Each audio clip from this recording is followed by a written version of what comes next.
चलिए शुरू करते हैं आज की दिल को छू लेने वाली एक प्रेरणादायक कहानी। कहानी का नाम है पापा का जादू। तो शुरू करते हैं आज की कहानी।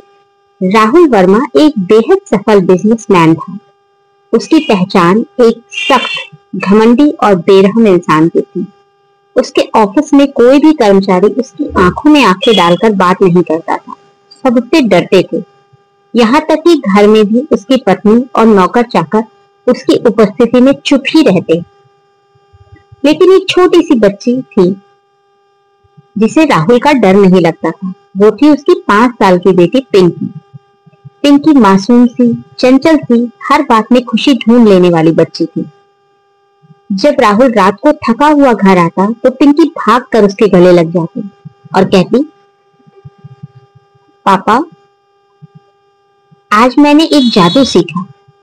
राहुल बस हल्की मुस्कान देकर अपने कमरे में चला जाता।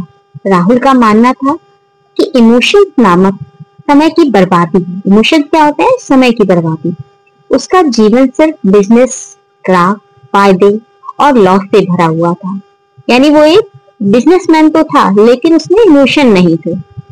एक दिन उसकी बिटिया जो थी पिंकी बहुत उत्साहित थी।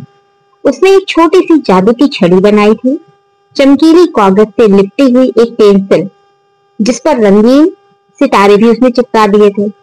उसने कहा, पापा रुकिए, आज मैं आपको खुश करने वाला जादू दिखाऊंगी। राहुल झुंझलाते हुए बोला, पिंकी, मुझे काम है। मैं सब बच्चों वाली बातों में ये सब बच्चों वाली बातों में मुझे मत फंसाओ। पिंकी चुप हो गई, लेकिन उसकी आंखों में नमी आ गई।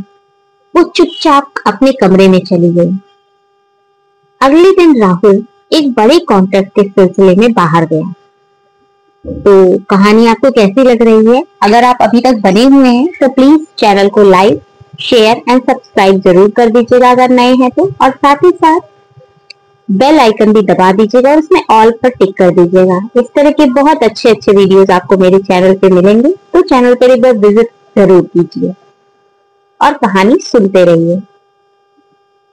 तो राहुल एक बड़े कॉन्ट्रैक्ट के सिलसिले में बाहर गया था। रास्ते में उसका एक्सीडेंट हो गया। जब उसे होश आया तो वह एक छोटे से गांव के क्लिनिक में था। उसके पास कोई नहीं था, मतलब साथ में कोई भी नहीं था, और मोबाइल भी उसका टूट गया था। वह कई दिन तक वहीं फंसा रहा। उस दौरान राहुल को पहली बार अकेलेपन का एहसास हुआ। अस्पताल में एक छोटी सी बच्ची रोज आकर उसे मुस्कुराकर दूध देती थी और कहती थी, अंकल मुस्कुराइए ना, ये मेरा जादू है। उस बच्ची से मिलने पे राहुल को अपनी बिटिया की याद आ गई, पिंकी की याद आई। उसकी आंखें भर आई। जब वो ठीक हो गया और घर लौटा तो जानते ही क्या हुआ? चलिए जानते हैं कहानी में आगे। तो उसने देखा पिंकी बिस्तर पर है, बहुत बीमार। डॉक्टर ने बताया उसने आपको बहुत याद किया।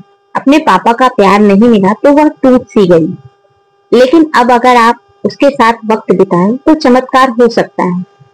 तो डॉक्टर की बात राहुल को समझ में आई और इतने दिन का जो अकेलेपन का उसने वहां पर एहसास महसूस किया था, अपनी बिटिया को मिस किया था, तो राहुल पिंकी के पास गया और धीरे से उसका हाथ पकड़ा और बोला, पिंकी, पापा बदल गए हैं। अब मैं सिर्फ बिजनेसमैन नहीं, तुम्हारा पापा बनना चाहता हूँ। पिंकी की मुरझाई आंखों में चमक आ गई। उसने अपनी जादू की छड़ी निकाली और धीरे से हवा में घुमाई। अब मेरे पापा खुश हो गए, मेरा जादू चल गया। राहुल पहली बार दिल से रोया। वो एक बिजनेसमैन नहीं, एक पापा बन चुका था। तो कहानी यहीं समाप्त होती है। आपको कहानी कैसी लगी? चलिए थोड़ी सी और है। आज राहुल अपना ज्यादा वक्त समाज सेवा में लगाता है और उसने अपनी ऑफिस में भी पिंकी फाउंडेशन शुरू किया, जहां गरीब बच्चों को पढ़ाया जाता है। और उसकी डायरी के पहले पन्ने पर लिखा है, सच्चा जादू न पैसों में होता है न ताकत में, वो एक छोटी बच्ची की मुस्कान में होता है। तो please like, share and subscribe.